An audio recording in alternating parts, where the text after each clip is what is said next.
Friends, क्या आप कहीं किसी कोचिंग इंस्टीट्यूट से कंप्यूटर की ट्रेनिंग ले रहे हैं या आप किसी कंपनी में as a computer operator work कर रहे हैं? मैं आज आपको वो इन्फॉर्मेशन दूंगा जो आपके लिए बहुत ही इम्पॉर्टेंट है।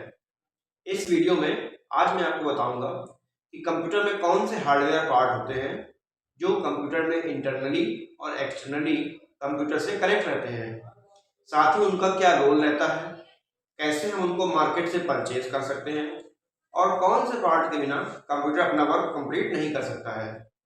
कंप्यूटर के सभी हार्डवेयर पार्ट्स इंटरनल और एक्सटर्नल दो प्रकार से कंप्यूटर में अटैच रहते हैं। कुछ पार्ट्स ऐसे होते हैं जो कंप्यूटर में इंटरनली वर्क करते हैं और कुछ पार्ट कंप्यूटर के एक्सटर्नली वर्क करते हैं जिन पर यूजर काम करता है। मैं अक्षत अग्निहोत्री इस वीडियो में आज आपको बताऊंगा कि कंप्यूटर के कौन कौन से हार्डवेयर पार्ट कंप्यूटर के वर्क करने के लिए कंपलसरी होते हैं और कौन से एक्स्ट्रा या एडवांस मोड में होते हैं। उससे पहले यदि आप इस वीडियो पर पहली बार आए हैं तो प्लीज हमारे चैनल को सब्सक्राइब करिए, वीडियो को लाइक करिए और बेल आइकन को दबाना बिल्कुल मत भूलिए। तो आइए स्टार्ट करते हैं।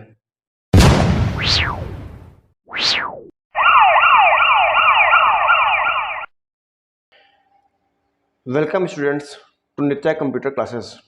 आज हम बात करेंगे आपसे एक नए टॉपिक के बारे में।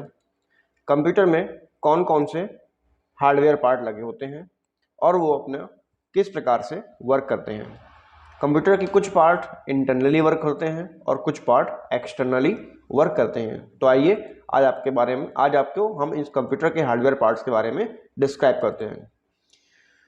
So you can see on the screen that there are different type of external part that is attached to the computer.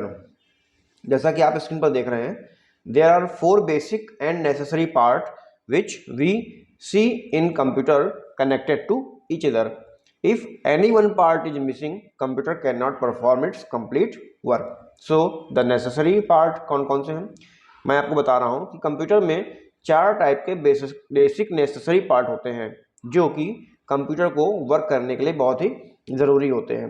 अगर उनमें से कोई भी पार्ट मिसिंग होता है तो कंप्यूटर अपने वर्क को प्रॉपर फॉर्मेट में कंप्लीट नहीं कर पाता है। तो वो पार्ट कौन कौन से हैं, सबसे पहले बात करते हैं मॉनिटर के बारे में। दोस्तों, मॉनिटर क्या होता है? मॉनिटर एक डिस्प्ले यूनिट होती है। कंप्यूटर में जो भी सॉफ्टवेयर चल रहे होते हैं, जो भी प्रोग्राम रन कर रहे होते हैं, उनके वीडियो आउटपुट शो करने के लिए मॉनिटर कंप्यूटर का फर्स्ट आउटपुट पार्ट होता है।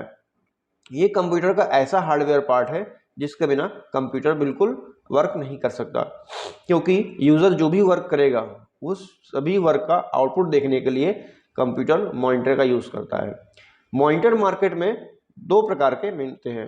एक तो CRT जो कि बहुत पुराने होते हैं, और न्यू वर्जन में LED और LCD और TFT, ये 3 टाइप्स आपको मार्केट में अवेलेबल है, जो आपको 2000 से लेकर के स्टार्टिंग रेंज में मिल जाते हैं और 2000 के बाद 3000, 4000, 5000 जैसा आप चाहें साइज और क्वालिटी के आधार पर आपको मार्केट में बहुत आसानी से अवेलेबल हो जाता है। तो डिस्प्ले यूनिट का नाम हो गया मॉनिटर, जिसके बिना कंप्यूटर अपने किसी भी रिजल्ट को यूजर तक नहीं पहुंचा सकता। सेकेंड इंपॉर्टेंट पार्ट है CPU। CPU क्या काम करता है? CPU कंप्यूटर का मेन वर्किंग यूनिट होता है। जिस तरह से रिजल्ट को शो करने के लिए मॉनिटर की ज़रूरत होती है, उसी प्रकार कंप्यूटर जब भी कोई काम करता है तो सबसे पहले CPU ही उस वर्क को स्टार्ट करता है। यूज़र से इंस्ट्रक्शन लेना हो, डाटा लेना हो, उस पर प्रोसेस करनी हो, प्रोसेस करने के बाद रिजल्ट को वापस यूज़र को देना हो, मॉनिटर में डिस्प्ले करना हो, मेमोरी में सेव करना हो, कोई प्रिंट आउट निकालना हो, ये सारा का सारा काम CPU के अंडर में ही प्रोसेस होता है। अगर कंप्यूटर में CPU नहीं होगा तो कंप्यूटर किसी भी वर्क को प्रोसेस नहीं कर पाएगा। ये एज ए मैनेजर वर्क करता है। जिस तरह किसी होटल में मैनेजर सभी कस्टमर्स को डील करता है और उनको उनके ऑर्डर के अकॉर्डिंग मील्स सर्व करता है और उनसे अमाउंट कलेक्ट करवाता है, उसी प्रकार कंप्यूटर में भी किसी वर्क को स्टार्ट करना हो, उसे प्रोसेस करना हो और प्रोसेस करने के बाद जो भी रिजल्ट तैयार किया गया है वो यूज़र को वापस देना हो, तो इन सभी कामों की जिम्मेदारी आपके CPU की ही होती है। तो CPU और मॉनिटर ये दोनों ही कंप्यूटर के बहुत ही इंपॉर्टेंट पार्ट हैं। ये दोनों कंप्यूटर में हार्डवेयर में एक्सटर्नली कनेक्ट होते हैं बाहर से, जिन पर यूजर वर्क करता है। The third important part is keyboard unit, जैसा कि आप स्क्रीन पर देख रहे हैं। तीसरा और इम्पॉर्टेंट पार्ट कीबोर्ड होता है, जिसके बिना हम कंप्यूटर में कोई भी डाटा देते समय टेक्स्ट मैटर टाइप नहीं कर सकते। कंप्यूटर को कंट्रोल करना हो या डिफरेंट टाइप के डाटा को कंप्यूटर में एज अ टेक्स्ट इनपुट करना हो, उसके लिए कीबोर्ड बहुत ही इम्पॉर्टेंट पार्ट होता है। मार्केट में ये कीबोर्ड 200 रुपये से लेकर के आपको आगे कीमत तक मिलते जाते हैं। कीबोर्ड आपके लिए सिंपल और मल्टीमीडिया 2 टाइप्स के आते हैं। अब मार्केट में वायरलेस कीबोर्ड भी अवेलेबल हो गए हैं, जिनके साथ एक USB पॉइंट दिया होता है, जिसको आप CPU में कनेक्ट करके बहुत ही आसानी से वायरलेस कीबोर्ड को और उसको सिस्टम में कनेक्ट कर सकते हैं। तो यह बात होगी कीबोर्ड की। कीबोर्ड का काम होगा कि इसको बिना हम किसी भी टेक्स्ट मैटर को कंप्यूटर में एंटर नहीं कर सकते। कीबोर्ड के बाद अगर हम बात करते हैं तो एक्सटर्नली माउस सबसे इम्पॉर्टेंट पार्ट होता है। माउस और कीबोर्ड डाटा और इंस्ट्रक्शन को कंप्यूटर को इनपुट मैटर देने के लिए बनाए जाते हैं। माउस का यूज़ करके हम स्क्रीन पर किसी भी पॉइंट पर बहुत आसानी से क्लिक कर सकते हैं और किसी भी ऑप्शन को ओपन कर सकते हैं। माउस ग्राफिकल इंटरफेस का बहुत ही इम्पॉर्टेंट पार्ट होता है। ये चारों पार्ट्स कंप्यूटर में एक्सटर्नली कनेक्ट होते हैं और जिनके बिना कंप्यूटर अपने किसी भी वर्क को प्रोसेस नहीं कर सकता। अगर कंप्यूटर में माउस या कीबोर्ड नहीं होगा तो कंप्यूटर किसी भी तरह के डाटा और इंस्ट्रक्शन को एज ए इनपुट नहीं दे पाएगा। अगर CPU नहीं होगा तो कंप्यूटर डाटा और इंस्ट्रक्शन ले नहीं सकता और किसी वर्क को प्रोसेस नहीं कर सकता है। अगर मॉनिटर नहीं होगा, केवल CPU कीबोर्ड माउस होगा, तो कंप्यूटर वर्क तो करेगा लेकिन वो वर्क हमें दिखाई नहीं देगा, तो हम अपने रिजल्ट को देख ही नहीं सकते। तो ऐसे वर्क करने से क्या फ़ायदा। तो इसका मतलब कि ये चारों पार्ट कंप्यूटर में बहुत ही इम्पॉर्टेंट होते हैं। इसके बाद अगर हम बात करें तो प्रिंटिंग वर्क के लिए प्रिंटर जो है वो कंप्यूटर का इम्पॉर्टेंट पार्ट होता है। ये भी जो है कंप्यूटर में एक्सटर्नली कनेक्ट किया जाता है। प्रिंटर का वर्क है कि जब CPU कीबोर्ड और मॉनिटर की मदद से यूज़र को रिजल्ट दे देता है, फिर अगर यूज़र चाहे कि उस रिजल्ट को पेपर पर प्रिंट करना है तो यूज़र इस प्रिंटर को यूज़ करके अपने किए गए वर्क को आसानी से प्रिंट कर सकता है। दोस्तों, ये सभी पार्ट एक्सटर्नली कंप्यूटर में कनेक्ट होते हैं बाहर से, कि कंप्यूटर के CPU में ही ये सभी पार्ट वायर के माध्यम से कनेक्ट किए जाते हैं। अब अगर हम बात करें कि कंप्यूटर में एक्सटर्नली पार्ट के अलावा कंप्यूटर के इंटरनल में कौन कौन से पार्ट होते हैं जो कंप्यूटर को असेंबल करने के लिए या वर्क करने के लिए ज़रूरी होते हैं, तो आइए इसके बारे में देखते हैं। There are 8 basic and important parts which we can see in inner side of computer connected to each other.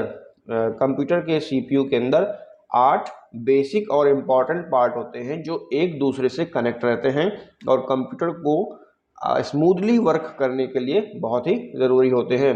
यदि इन 8 पार्ट में से कोई भी पार्ट मिसिंग होता है तो कंप्यूटर अपने वर्क को स्मूथली प्रोसेस नहीं कर पाता है।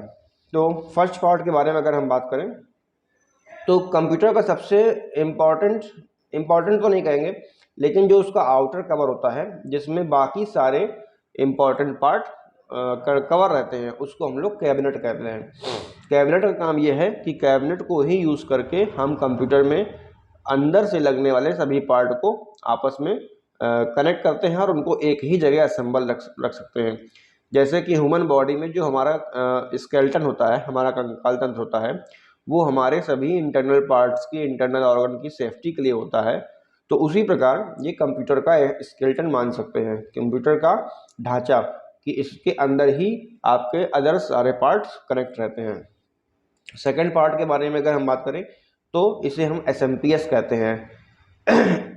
इसका काम क्या होता है कि जो AC करंट हमें लाइट से मिलता है उसको कंप्यूटर के अलग अलग पार्ट्स को अलग अलग वोल्टेज पे चाहिए होता है। तो SMPS का काम यह है कि AC मेन लाइन से करंट को इनपुट लेकर के कंप्यूटर के अंदर लगे हुए सभी इंटरनल हार्डवेयर पार्ट्स को उनकी ज़रूरत के अनुसार ही वो पावर सप्लाई देता है।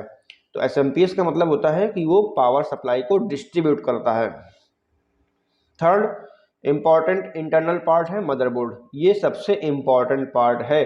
मदरबोर्ड के बिना कंप्यूटर में कोई भी वर्क नहीं हो सकता। दोस्तों आप कोई भी इलेक्ट्रॉनिक डिवाइस अगर देखें मार्केट में, तो चाहे वो छोटी हो बड़ी हो, आप कैलकुलेटर ले लें, आप रेडियो ले लें, टीवी ले लें या कंप्यूटर ले लें, उनको जब ओपन किया जाता है तो उसमें कोई ना कोई मदरबोर्ड टाइप का मैटर जरूर होता है। वैसे ही कंप्यूटर में भी ये मदरबोर्ड होता है जिसमें बाकी सभी पार्ट्स को कनेक्ट करने के लिए स्लॉट बनाए जाते हैं। इस स्लॉट में आप यहाँ पर रैम, कंप्यूटर की हार्ड डिस्क और बाकी अदर पार्ट जो है वो आपस में कनेक्ट कर सकते हैं। मदरबोर्ड का काम ये है कि ये डिफरेंट पार्ट्स को अपने से जोड़कर रखता है और डाटा और इंस्ट्रक्शन को उन सभी के बीच में आपस में फ्लो करने के लिए एक पाथ प्रोवाइड कराता है। Next part is RAM. RAM को हम लोग रैंडम एक्सेस मेमोरी भी कहते हैं। रैम का वर्क क्या है? रैम जो है कंप्यूटर में जितना भी चीज़ें करंट में बैकग्राउंड में वर्क कर रही होती हैं, जो हमको मॉनिटर पर प्रोग्राम दिख रहे होते हैं चलते हुए, वो सभी रैंडम एक्सेस मेमोरी यानी कि रैम पर सेव रहते हैं।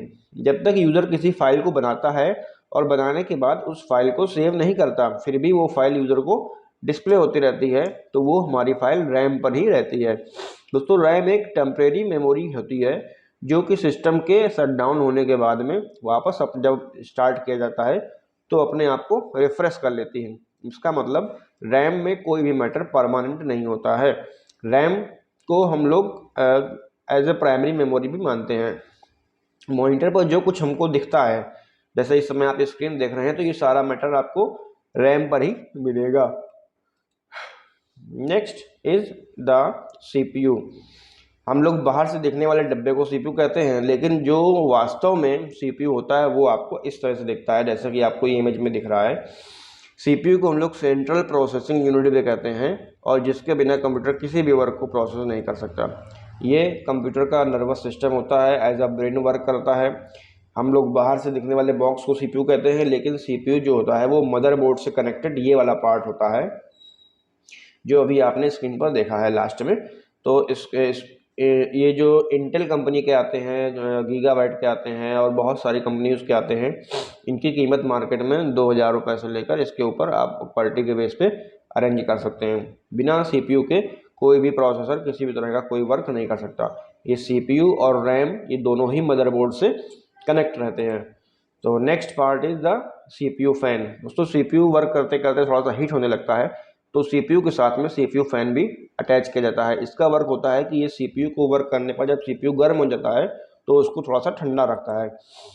इसके बाद अगर हम बात करें तो hard disk, this is also very important part.